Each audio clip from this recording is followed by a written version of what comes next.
Estamos de volta com a segunda parte do nosso vídeo sobre Joinville. Eu espero que você tenha gostado da primeira parte, porque esta segunda parte ela é um complemento da primeira, sendo que na primeira parte nós contamos um pedaço da história da cidade, certo? Mostramos a localidade conhecida como Porta do Mar, Espinheiros, Baía da Babitonga, e agora nós vamos mostrar o centro de Joinville. Olha, tem cada coisa, cada lugar maravilhoso, bonito e bastante histórico. Aqui vocês podem dar uma olhadinha, olhem ali, ó, lá no fundo tem o casarão. O que será que tem dentro desse casarão? Qual será o mistério dele? E essa alameda aqui, ó, que alameda é essa? O que ela significa? Qual é a importância dela para a história de Joinville? Então não saiam daí, continuem em nosso canal. Se alguém perguntar, simplesmente responda: fui ali, aonde? Ao centro de Joinville, com Rodney Linhares. Então, pessoal, essa aqui é a Rua dos Palmeiras. Ela é cartão postal de Joinville há mais de 150 anos. Ela é uma pequena alameda, na realidade, localizada entre as ruas do Príncipe e a Rua Rio Branco, na região central da cidade, e tem grande importância histórica e paisagística. Inclusive, a importância do local é tão grande que desde 2005 é tida como Patrimônio Histórico e Artístico do país pelo Instituto do Patrimônio Histórico e Artístico Nacional, IPHAN. Mas tudo começou quando Frederick Brüstlein, o então diretor da colônia Dona Francisca, que viria a se tornar Joinville, solicitou a um outro diretor, Johann Niemeyer, que trouxesse sementes de palmeiras imperiais do Jardim Botânico do Rio de Janeiro, onde ele passava uma temporada. A intenção, na verdade, era que essas sementes fossem plantadas em frente à Maison de Joinville, que é um casarão construído em 1870 para ser a sede administrativa da colônia. Hoje, esse casarão, ele abriga o Museu Nacional de Imigração e Colonização.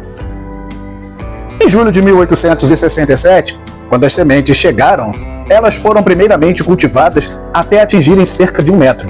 Logo após, foram replantadas na Alameda, entre os anos de 1871 e 1877.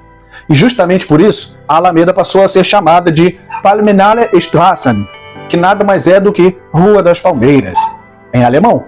Já em 1912, passou a se chamar Alameda Brüstlein, em homenagem ao seu idealizador. E boa parte dessa história está contada em painéis informativos localizados em uma das extremidades da rua. A idade média de uma palmeira, eu creio que seja entre 150 anos, mais ou menos. Por isso, não vou mentir para os senhores, nem todas as 89 palmeiras aqui existentes são as originais do século XIX, obviamente, sendo substituídas por novas mudas. Claro que a linda paisagem formada pelo corredor de palmeiras é o ponto alto, mas, ao andar por essa alameda, não podemos deixar de apreciar a beleza dos antigos casarões ainda existentes. Bem no centro da alameda, nós podemos encontrar o monumento à Dona Francisca, homenagem a Francisca Carolina Joana Leopoldina Romana Xavier de Paula Micaela Rafaela Gabriela Gonzaga de Bragança. Que nome grande, né? Filha de Dom Pedro I e tia da princesa Isabel, mais conhecida como Princesa Dona Francisca. Ela deu nome à antiga colônia. O busto foi inaugurado em 1926, em comemoração aos 75 anos de fundação da cidade, e ele é uma obra do artista Fritz Alt.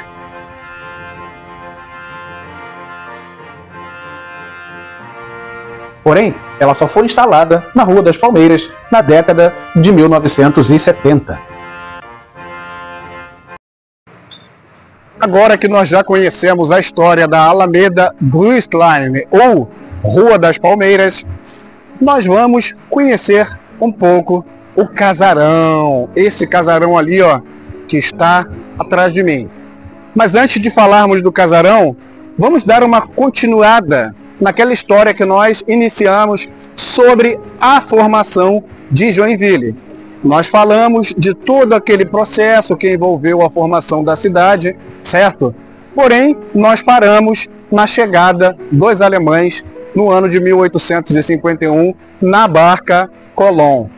Pois é, um pouco mais tarde chegou uma outra barca, conhecida como Emma e Louise. Não confundam com Thelma e Louise, aquelas duas do filme com Susan Sarandon e Geena Davis. Não confundam, por favor. É uma barca chamada Emma e Louise, que trouxe imigrantes predominantemente alemães. E assim, Joinville foi começando a ganhar o aspecto, Joinville começou a crescer e as atividades econômicas começaram a aumentar. A principal delas naquele momento foi a erva mate. Joinville começou a plantar e a produzir erva mate, bastante erva mate. E assim a população foi aumentando até chegar a 12 mil moradores na localidade.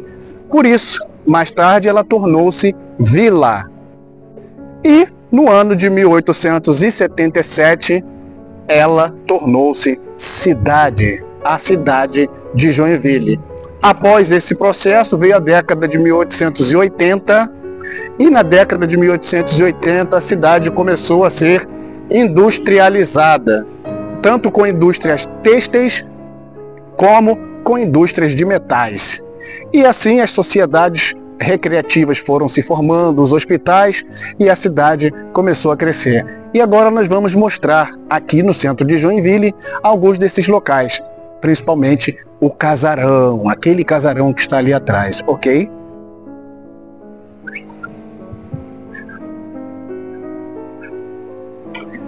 E esse é o famoso casarão, que nós também o conhecemos como Maison de Joinville.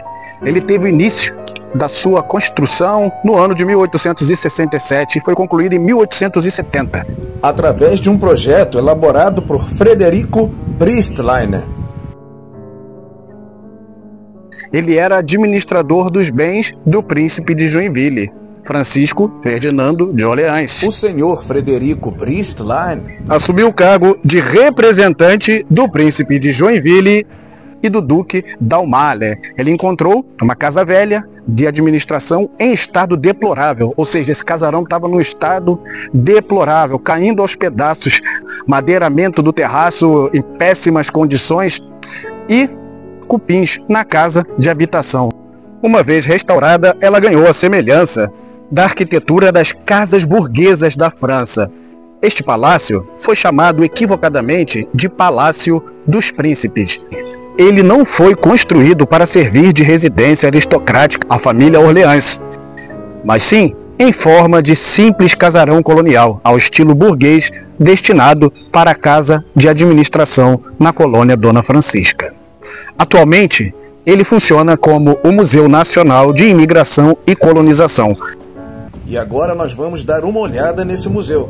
Porém, no futuro, nós faremos um vídeo dedicado a este local.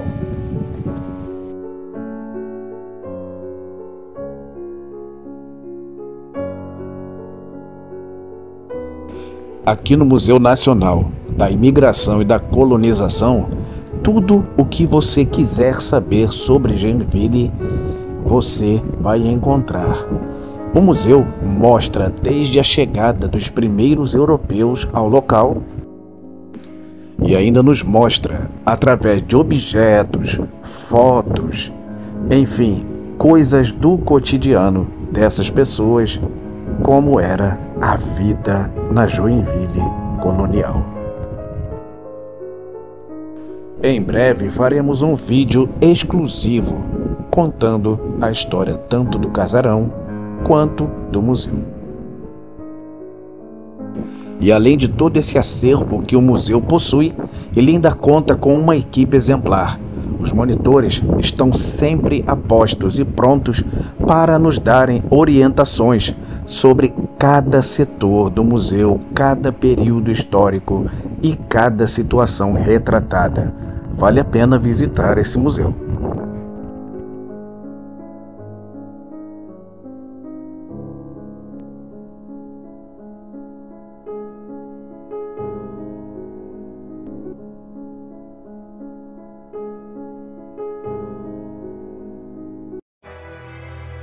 E agora nós estamos aqui em frente ao Palacete Schlemm. Esse palacete pertenceu a uma família que chegou na segunda barca, na barca Emma e Louise. Obviamente, nós vamos nos aproximar e conhecer um pouco mais da história desse palácio, aqui nessa praça chamada Nereu Ramos, ponto de descanso e de confraternização de aposentados que ficam ali jogando os seus carteados. Ok? Vamos lá então conhecer o Palacete Schlem. E agora vamos conhecer verdadeiramente a história do Palacete Schlem. Olha, é uma história interessante, porque foi construído e pertenceu a uma pessoa cujos antepassados vieram na barca Emma e Louise, aquela que nós falamos que foi uma das barcas que chegaram à região trazendo imigrantes. Esse palácio, o Palácio Schlem, pertenceu a George Schlem, filho de imigrantes que chegaram a Joinville na barca Emma em 1852. George Schlem era comerciante de erva mate e foi prefeito de São Bento do Sul. Jorge deu entrada na prefeitura para a construção da Rua do Príncipe em 1929. No mesmo ano, ele fundou a empresa George Schlem e Filhos. A construção começou em 1930 pelas mãos do construtor Roberto Mears. O térreo do prédio foi usado como barbearia, casa de negócios e restaurante, enquanto os andares superiores eram apartamentos. A fachada do palacete possui relevos elaborados pelo artista alemão Fritz Alt. Na lateral do prédio, que fica para a Rua do Príncipe, está a cabeça de Mercúrio e o brasão da família. Já do lado da Jerônimo Coelho, há a representação de Minerva e as iniciais JSF, George Schlem e Filhos. O palacete pertence à família Schlem, que aluga o térreo para lojas. O edifício é tombado como patrimônio cultural catarinense. E agora nós vamos conhecer uma agência do Banco Itaú. Mas o que isso tem a ver, conhecer uma agência do Banco Itaú? Vocês vão ver por que eu estou levando vocês para conhecerem uma agência do Banco Itaú. Só um minutinho, vem comigo, não saia daí. Vamos lá, vamos continuar. Vejam só, senhores, esta é a agência do Banco Itaú, da qual vos falei. Uma história interessante, principalmente para mim. Na minha adolescência, eu era um usuário, quanto mais, da pomada Minâncora. Comecei a ter odores nas axilas, usei Minâncora. Comecei a ter acnes, espinhas, usei Minâncora. E por que eu estou citando a Minâncora em frente a uma agência do Banco Itaú em Joinville? Porque simplesmente a pessoa que construiu este casarão pertenceu à família do criador da pomada Minâncora. Vamos conhecer um pouquinho dessa história deste senhor e do casarão também? Então não saiam daí, continuem.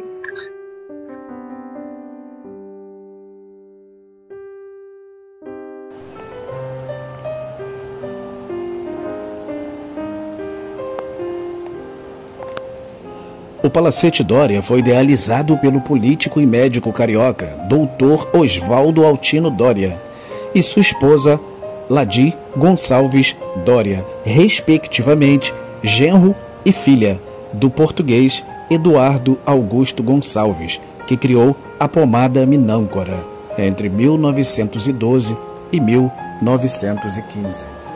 O Palacete Dória foi construído entre os anos de 1944 e 1946. Foi construído por uma empresa de Curitiba. Ele se destaca pela construção com peças de bronze, prata, marfim e com o teto de gesso. A família Dória habitou o palacete durante anos. Atualmente, como vocês podem ver, ele abriga a agência do Itaú Personalité.